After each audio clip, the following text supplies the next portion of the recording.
Los datos oficiales sobre el crecimiento de la economía de los Estados Unidos fueron publicados. El Producto Interno Bruto retrocedió nuevamente ahora en este segundo trimestre del año en 0.9%. Vamos a ver aquí en su pantalla lo que sería, y aquí estoy tomando información y la gráfica del Wall Street Journal, lo que sería la variación del Producto Interno Bruto en este segundo trimestre, menos 0.9%. Fíjense que continúa cayendo después de haber retrocedido el Producto Interno Bruto, que es la cantidad de bienes y servicios que se produce en la economía en un periodo determinado.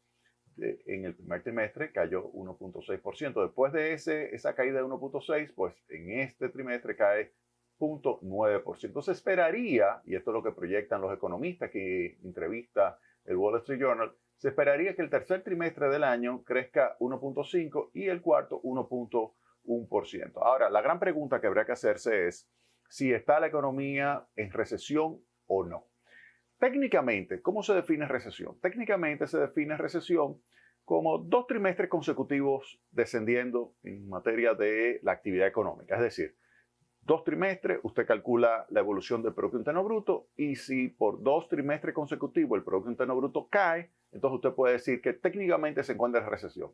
Ahora bien, no es simplemente decir que porque 2 trimestres consecutivos la economía cayó, ya se está en recesión, porque en términos oficiales hay una entidad que es la la Oficina Nacional, National Bureau of Economic Research, la Oficina Nacional de Investigaciones Económicas de los Estados Unidos, la cual dice, después de analizar el mercado de trabajo, por ejemplo, verifica la situación de creación de empleo, la situación de desocupación, también chequea el nivel de ingreso de los hogares, la variación del nivel de ingreso de los hogares y otras variables más, es que llega a la conclusión de si hay o no hay recesión. Es decir, que no será ahora que se va a saber si efectivamente Estados Unidos está en recesión o estuvo en recesión en el primeros 6 meses de este año. No lo sabemos. O sea, ya eso ocurrió.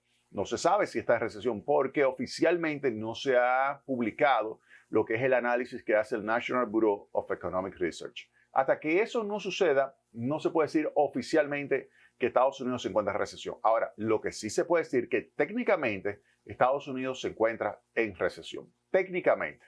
Pero, vuelvo y señalo, oficialmente no se puede decir. Y digo técnicamente por esa gráfica que le mostré. Ahí se ve que durante 2 trimestres consecutivos se registra caída de la actividad económica, como sucedió en el 20. Fíjese, en el primer trimestre del 20 cayó 5.1 y aquí el segundo trimestre del 20, recuerden que estábamos en medio de la pandemia, cayó en 31.2% la actividad económica en los Estados Unidos. Esa fue la recesión que efectivamente el National Bureau of Economic Research declaró como que efectivamente se registró. Vamos a ver qué sucede. Vamos a ver qué sucede. Ahora, habría que preguntarse, ¿por qué caen estos 2 trimestres? Ya sabemos que en términos oficiales no se puede decir que es recesión, pero sí sabemos que cayó.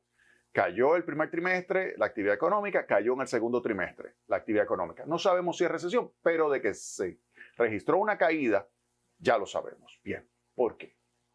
¿Por qué se desacelera la economía de los Estados Unidos? Mire, aquí vamos a ver lo que estaba sucediendo antes de estos 2 primeros trimestres, es decir, en el último trimestre del año. Fíjense acá. Fíjense ese último trimestre de este año, 2021, fíjense que la economía creció 6.9%. Entonces la pregunta que habría que hacerse, ¿por qué creció 6.9%? Creció 6.9% y el anterior creció 2.3% y el anterior 6.7% y el anterior 6.3%. Es decir, que el año 2021 fue una tremenda recuperación con relación al año 2020 por la política económica que se estuvo ejecutando. Por una parte, una política monetaria extraordinariamente expansiva, no solamente que la tasa de interés estaba prácticamente en cero, es decir, estaba en el rango de 0 a 0.25%, pero además había una clara política de intervención, que es lo que se conoce como flexibilización monetaria o quantitative easing, donde se le estaba inyectando una gran cantidad de liquidez a la economía para que los mercados pudiesen ponerse en marcha nuevamente, para que los agentes económicos tuvieran recursos en los bolsillos, pudieran demandar bienes y servicios, tan pronto se abriese la economía, pudieran adquirir esos bienes, esos servicios y de esa manera recuperar la actividad económica, como lo que efectivamente sucedió en el año 2021. Es decir, que la política monetaria fue una política monetaria extraordinariamente expansiva el año pasado y por eso fue un año positivo en términos de crecimiento de la economía, claro está. Eso generó una presión, cuando aumentó la demanda por encima de lo que se ha incrementado la oferta, una presión sobre los precios. Y por eso tenemos hoy que los Estados Unidos, a junio, se registra una tasa de inflación de 9.1%, la mayor tasa de inflación en los últimos 40 años. Desde noviembre del año 1981 no se registraba una inflación de esa magnitud en los Estados Unidos. Entonces, esa política monetaria se unió en ese momento, en el año 2021, con una extraordinaria política fiscal. Más de 6 trillones de dólares fue la intervención pública, intervención del sector público a través de la política fiscal. Entonces, esa política fiscal generó también un aumento de la demanda. Ya no solamente demanda privada, sino también demanda directamente del sector público. Hay una parte privada, obviamente, porque ustedes recuerdan la cantidad enorme de transferencias que se registró en ese periodo. Y entonces esa cantidad enorme de transferencias que fueron enviadas a los agentes económicos facilitó que esto pudiera mantener su nivel de consumo. Incluso hasta ahora todavía el consumo se mantiene y aun cuando ya comienza a enfriarse, comienza a desacelerarse, pues se registra todavía una parte de ese consumo vinculado con esas transferencias que llevó a cabo el gobierno de los Estados Unidos a los agentes económicos. Ahora bien, también hubo una importante inyección de recursos de parte del gobierno en diferentes áreas que implicó también una aceleración de la actividad económica. Todo eso, tanto la política monetaria como la política fiscal, este año comienzan a cambiar el rumbo. La postura monetaria pasa de una postura monetaria expansiva a una postura monetaria primero neutral y luego restrictiva. De hecho, y eso lo voy a hablar en el próximo segmento con más detalle, pero la política monetaria de los Estados Unidos claramente desde marzo comenzó a tener una intervención que implicaba una reducción de la demanda agregada. ¿A través de qué? El aumento de la tasa de interés. El aumento de la tasa de interés primero en 25 puntos básicos, luego 50 puntos básicos, luego 75 puntos básicos y luego 75 puntos básicos. Ha llevado la tasa de interés desde 0 a 0.25, oigan bien, de 0 a 0.25 a 2.25, 2.50 y se prevé que termine el año entre 3 y 3.25. Es decir, que este año se prevé que la tasa de interés de referencia, ¿qué es la tasa de interés de referencia en los Estados Unidos? Es la tasa de interés clave para que todas las otras tasas de interés definan lo que va a ser su nivel. Por ejemplo, la tasa de interés de los préstamos hipotecarios o del consumo para general de los agentes económicos o del consumo para adquirir algún tipo de bien o servicio o para simplemente financiar los gastos educativos de una familia. Todo eso inmediatamente sube la tasa de interés de referencia, todas las otras tasas de interés suben. Si sube, por ejemplo, en 300 puntos básicos en este año, subirá todas las tasas por lo menos en 300 puntos básicos. Claro, para República Dominicana también eso tiene un impacto negativo porque tiende a subir la tasa de interés, inmediatamente la tasa de interés de los bonos soberanos, como de hecho ha estado sucediendo, de tal forma que nosotros hemos pronosticado, y eso lo voy a hablar un poquito más adelante, pero hemos pronosticado que para final de este año la tasa de rendimiento de los bonos soberanos de República Dominicana a 10 años, probable que esté en dólares, por encima del 9%. Se lo dejo ahí, luego hablaré de eso. Mientras tanto, vuelvo al tema del crecimiento de los Estados Unidos. Entonces ya dije que desde marzo viene una política monetaria más restrictiva. Eso obviamente que tiende a reducir el nivel de actividad económica porque reduce la demanda agregada. El consumo creció en el segundo trimestre, pero menos que el primero. Es decir, que se desacelera el consumo, pero la inversión en temas vinculados con inventarios se redujo de una forma dramática. Es decir, yo le voy a presentar una descomposición muy interesante que tiene el Wall Street Journal con relación a la variación del Producto Interno Bruto. Fíjense acá, el cambio en inventarios privados explica una caída de 2 puntos porcentuales del Producto Interno Bruto. Y luego se tiene, por ejemplo, inversión en bienes raíces, menos 0.71 puntos porcentuales. El gasto del gobierno, menos 0.33. Todo eso son variables que influyeron negativamente en la variación del Producto Interno Bruto. Gastos en alimentos y bebidas, menos 0.65. O sea, fíjense cómo ya el aumento de precios en los Estados Unidos, oigan bien, el aumento de precios en los Estados Unidos comienza a impactar negativamente sobre el consumo. Todavía el consumo agregado se expande, el consumo del sector privado, pero cuando entramos a descomponerlo, ya hay elementos vinculados, por ejemplo, con alimentos y bebidas que comienzan a retraerse. Ya usted lo nota en los indicadores financieros de grandes cadenas comerciales, como Walmart, por ejemplo. Usted comienza a darse cuenta de que ya la inflación y el deterioro que esa inflación produce sobre el poder de compra o sobre los ingresos, el poder de compra de los ingresos de los agentes económicos, pues tiende a enfriar la economía, a reducir la actividad económica. Y eso es lo que se ve en esta gráfica. Fíjense acá, entonces, lo que sería bienes durables, la caída menos 0.22, todo eso son elementos que influyeron negativamente sobre la actividad económica. ¿Cuáles influyeron positivamente?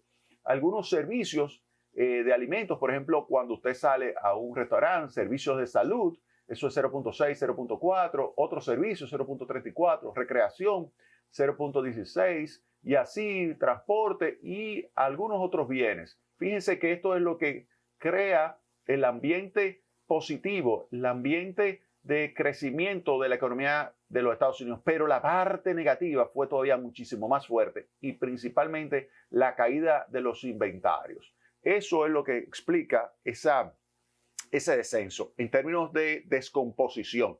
Obviamente no es lo que lo explica, es lo que, en qué se traduce. Lo que lo está explicando es, por una parte, la política monetaria, por otra parte, la política fiscal. Fíjese que esto recoge el gasto del gobierno, cómo se retrae comparado con el año pasado. Entonces, eso es una variable que también influye. Pero no solamente está la política monetaria, la política fiscal, sino que también hay otros elementos vinculados, por ejemplo, con lo que está sucediendo a nivel internacional. Esos choques de oferta también influyen sobre la actividad de los Estados Unidos. Choques de oferta, ¿qué es? Por ejemplo, la guerra de Rusia en Ucrania. La invasión de Rusia a Ucrania ha provocado un aumento de los precios de los combustibles, desabastecimiento del gas natural en Europa, y eso ha generado incrementos brutales en los precios que ha reducido significativamente la actividad económica, y esto obviamente que impacta desfavorablemente el nivel de bienestar y actividad de todo el mundo y repercute negativamente sobre los Estados Unidos. También hay que señalar los incrementos de los precios de los alimentos. Esa reducción que se registra en lo que es el aporte del consumo de alimentos y bebidas en los Estados Unidos al Producto Interno Bruto es un reflejo de que los precios ya han llegado a niveles que comienza a hacer que el consumidor reduzca su adquisición de bienes y servicios. Por otra parte, hay que señalar otros coletazos que todavía está dando el COVID-19. Por ejemplo, cuando los Estados Unidos ven que comienza a subir el COVID, o que lo ve en Europa, o que China observa que comienza a subir los casos de COVID y tiene China tolerancia cero y cierra la actividad económica, entonces eso hace que se registre una disrupción de la cadena de suministro, y esa disrupción de la cadena de suministro implica una reducción de la actividad productiva, la actividad comercial, y en consecuencia eso también influye sobre el descenso del Producto Interno Bruto en los Estados Unidos. Repercusión para la República Dominicana. Vamos a ver. Por cada punto que crece en los Estados Unidos, República Dominicana crece entre 1.7 y 2.5 puntos porcentuales. Pero, ¿qué significa esto? Que si los Estados Unidos entran en recesión, República Dominicana tiene un elemento que la va a estar alando hacia abajo en términos de su actividad productiva. ¿Por qué? Porque de los Estados Unidos viene la principal cantidad de remesas. Recuerden, el 85% de las remesas que recibe, remesas familiares, que recibe República Dominicana, viene a los Estados Unidos. Si los Estados Unidos entran en recesión, eso significa menor potencial de envío de remesas, que obviamente va a tener un rezago. Está bien, pero puede tener un impacto negativo.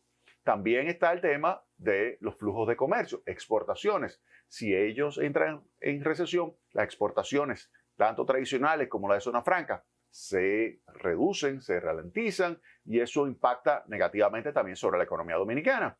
Pero no solamente eso, también hay que señalar, por ejemplo, lo que serían los flujos de inversión tanto directa como inversión financiera. ¿Quién es el principal adquiriente de los títulos que emite el gobierno dominicano a nivel internacional, los mercados de capitales norteamericanos. Entonces, eso también influye. Entonces, vemos cómo todos esos elementos, si le añadimos el turismo, pues estarían ahora mismo moviéndose en sentido contrario a lo que sería el crecimiento de la economía dominicana. Es decir, que si la economía, por ejemplo, se tenía previsto crecer en el entorno del 5%, le va a ser difícil a la economía crecer ese 5%. Es altamente probable que quede por debajo del 5. Ahora, para que quede, oigan bien, para que quede cercano, ya sea al 4, 4.5, hay que hacer las cosas muy bien hechas en el país. Muy bien hechas. Porque eso significa que no vamos a tener ese viento que nos ayudaría a movernos más rápido en nuestra nave. Ese viento en cola, no, vamos a tener viento de frente. Viento de frente significa que no vamos a tener la capacidad de poder acelerar en un entorno favorable. No, vamos a tener una situación de un entorno desfavorable y por lo tanto tenemos que manejar muy bien la política monetaria, la política fiscal para asegurar un entorno lo suficientemente estable para que los agentes económicos del sector privado que explican el 85% del crecimiento puedan seguir generando un entorno favorable a ese crecimiento. Pero yo le aseguro que va a ser difícil mantener, ya sea el 4, el 4.5, el 5, yo le puedo decir que eso es prácticamente imposible. Se lo puedo decir. O sea, sería algo verdaderamente extraordinario que podamos alcanzar como economía dominicana un crecimiento de 5% este año. Con esa situación de los Estados Unidos, póngale que al final no sea negativo todo el año, póngale que sea 1.7 y póngale que crezcamos 2 veces el 1.7. O sea, estamos hablando de 3.4. Póngale que podamos crecer al máximo que lo que generalmente podemos crecer en materia de asociarnos con los Estados Unidos, es decir, de estar nosotros en una situación donde por cada punto que yo creo que podamos crecer 2.7, podemos crecer algo más del 4.3%, pero no más de ahí. Sería poco probable que podamos crecer cerca del 5%. Ese sería el pronóstico de Tecnopol. Vámonos a la pausa y retornamos en breve con más Tecnopol.